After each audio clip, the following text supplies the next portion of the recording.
My YouTube channel. నా పేరు రాజు. తెలంగాణలో బీఆర్ఎస్ పార్టీ నుంచి 10 మంది ఎమ్మెల్యేలు కాంగ్రెస్ పార్టీలో చేరారు. అది మనకు అందరికీ తెలుసు.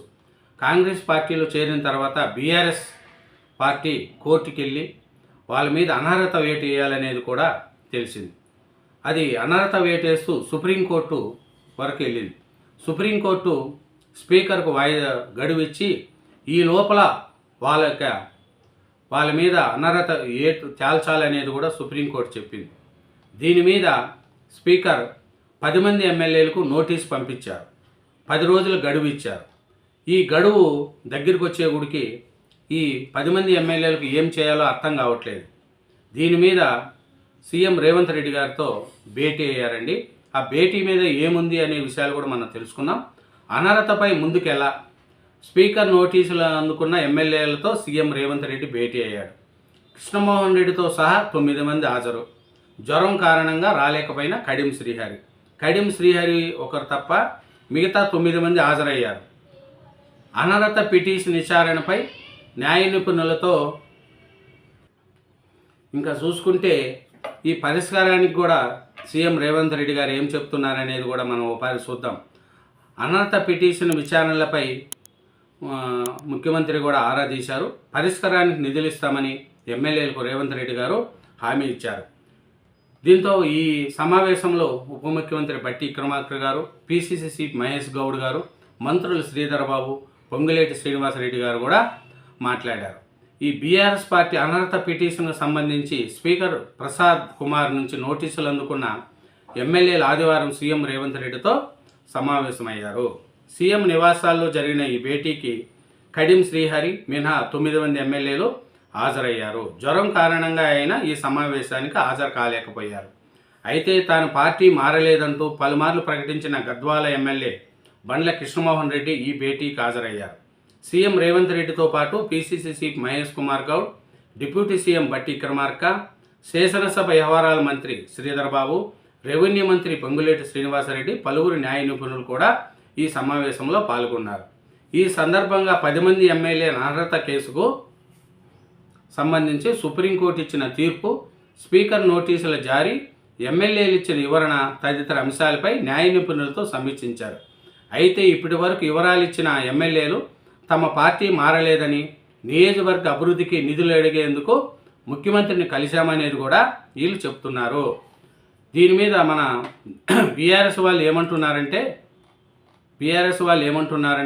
ఉప ఎన్నికలు తథ్యం, 1-2 చోట్ల బైపోల్స్ తప్పనిసరి, మిగిలిన వారికి ప్రమాదం లేదు. ఫిరాయింపు ఎమ్మెల్యేలతో రేవంత్ రెడ్డి గారు అన్నిట్టు, పాత కాంగ్రెస్ క్యాడర్ తమను శత్రువుగా చూస్తున్నారన్న ఎమ్మెల్యేలు, విభేదాలు పరిష్కరించే బాధ్యత పిసిసికి అప్పగించిన రేవంత్, సీఎం డిప్యూటీ సీఎం భేటీలో పని లేదు అనేది కూడా చెప్తున్నారు. ఎందుకంటే బీఆర్ఎస్ పార్టీ నుంచి గెలుపొంది పార్టీ ఫిరాయించిన 10 మంది ఎమ్మెల్యేలలో ఒకరిద్దరిపై అనర్హత ఏటు తప్పక పోవచ్చని, ఆ నియోజకవర్గాల్లో ఉప ఎన్నికలు వచ్చినా ఎదుర్కొనేందుకు మానసికంగా సిద్ధం ఉండాలని ఫిరాయింపు ఎమ్మెల్యేలకు ముఖ్యమంత్రి రేవంత్ రెడ్డి సూచించినట్లు తెలిసింది. అనర్హత ఏటు పడిన ఎమ్మెల్యేలకు పార్టీ టికెట్ ఇచ్చి గెలిపించుకుంటామని కూడా హామీ ఇచ్చినట్లు సమాచారం. పార్టీ మారిన 10 మంది ఎమ్మెల్యేల్లో 9 మంది ఆదివారం సాయంత్రం జూబ్లీహిల్స్లోని సీఎం నివాసంలో రేవంత్ రెడ్డిని భేటీ అయ్యారు. PCC chief Mahesh Kumar Goud, deputy CM బట్టి విక్రమార్క, మంత్రులు శ్రీధర్ బాబు, పొంగులేటి శ్రీనివాసరెడ్డి కూడా ఈ భేటీకి హాజరయ్యారు. స్టేషన్ గన్పూర్ ఎమ్మెల్యే కడియం శ్రీహరి ఈ భేటీకి గైహాజరైనట్లు తెలుస్తుంది.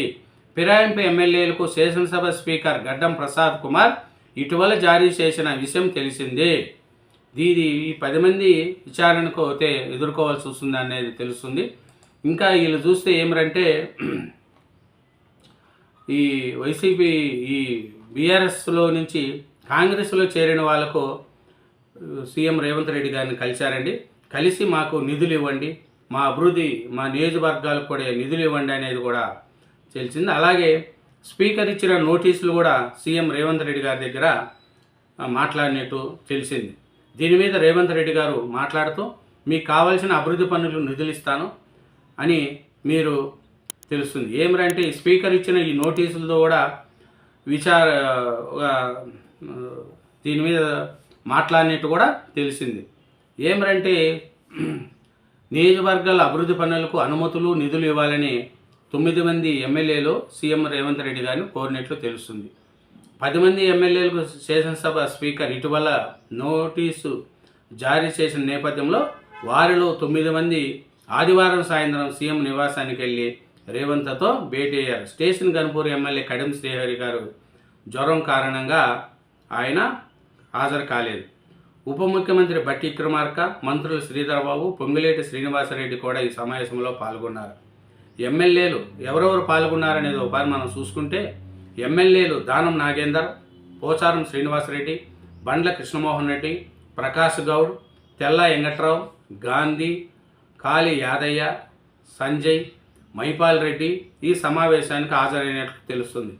సభాపతి నోటీసులు, సుప్రీంకోర్టు ఆదేశాలపై వారి మధ్య చర్చ జరిగినట్లు పార్టీ నేతలు తెలిపారు. తాము భరాసా నుంచి ఎన్నికల్లో గెలిచామని, ఇప్పటికీ అదే పార్టీలో ఉన్నామని వారిలో కొందరు సమావేశానంతరం మీడియాతో తెలిపారు. నియోజకవర్గాల్లో ప్రజలు ఎదుర్కొంటున్న సమస్యలకు వాటి వివరాలను కూడా సీఎం రేవంత్ రెడ్డి గారికి మేము చెప్పామని, అభివృద్ధి పనులు నిధులు కూడా అడిగామని మాకు అనేది వాళ్ళు చెప్తున్నారు. ఇప్పుడు మేము బీఆర్ఎస్ పార్టీలోనే ఉన్నామని, బీఆర్ఎస్ పార్టీ నుంచే మా కార్యకలాపాలు సాగిస్తున్నామని కూడా వాళ్ళు చెప్తున్నారు. దీని మీద సభాపతి ఇచ్చిన నోటీసులపై కూడా సీఎం రేవంత్ రెడ్డి గారితో వీళ్ళు భేటీ అయ్యారు. సీఎం రేవంత్ రెడ్డి గారితో భేటీ అయ్యి మా నియోజకవర్గంలో ఉండే ప్రజలకు నిధులు ఇవ్వండి, అభివృద్ధి పనులకు తోడ్పడండి అనేది కూడా వాళ్ళు అడిగారు.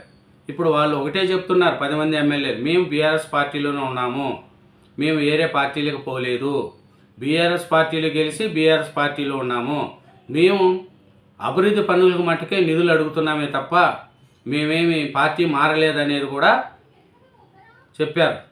కాబట్టి ఈ అభివృద్ధి పనులకు మేము ఎప్పుడూ ముందుంటాము. కాబట్టి సీఎం రేవంత్ రెడ్డి గారితో మేము భేటీ అయ్యి ఈ నిధులు అడుగుతున్నామని చెప్పేది కూడా చెప్తున్నారు. ఈ అభివృద్ధి పనులకు నిధులు ఇవ్వండి అనేది సీఎం రేవంత్ రెడ్డి గారిని కోరినట్లు తెలుస్తుంది. ఈ 10 మంది ఎమ్మెల్యేల్లో 9 మంది హాజరయ్యారు. కడియం శ్రీహరి గారు జ్వరం కారణంగా హాజరు కాలేదు. స్పీకర్ ఇచ్చిన నోటీసులపై సీఎం రేవంత్ రెడ్డి గారితో ఈ 10 మంది ఎమ్మెల్యేలు భేటీ కావడం కూడా ఒక ప్రాధాన్యత పుచ్చుకునింది. దీని మీద స్పీకర్ ఏ నిర్ణయం తీసుకుంటారు? బీఆర్ఎస్ పార్టీ వాళ్ళు మళ్ళీ కోర్టుకు వెళ్తామంటున్నారు. కోర్టుకు వెళ్తారా, లేదు వీళ్ళు బీఆర్ఎస్ పార్టీ ఎమ్మెల్యేలు అని చెప్పి ఈ నెక్స్ట్ వచ్చే ఈ 3 సంవత్సరాలు ఇట్లే కంటిన్యూ చేస్తారా? ఏమి వీళ్ళ పరిస్థితి అనేది కూడా ఒకసారి మనం చూసుకోవాలి. ఎందుకంటే బీఆర్ఎస్ పార్టీ కోర్టుకు వెళ్ళడం కరెక్టే, కానీ అదే బీఆర్ఎస్ పార్టీ వీళ్ళ అధికారంలో ఉన్నప్పుడు ఇతర ఎమ్మెల్యేలను చేర్చుకొని వాళ్ళు కూడా రాజకీయ క్రీడ చేశారు. కాంగ్రెస్ పార్టీ అదే పని చేస్తుంది. బీఆర్ఎస్ చేసిన క్రీడనే కాంగ్రెస్ కూడా చేస్తుంది. ఎవరు చేసినా తప్పే. ఒక పార్టీలోంచి ఇంకో పార్టీలో ఎమ్మెల్యేలు తీసుకోవడం ఎవరు చేసినా తప్పే. Thank you very much. నా ఛానల్ను సబ్స్క్రైబ్ చేయండి, నా వీడియోను లైక్ చేయండి. Thank you.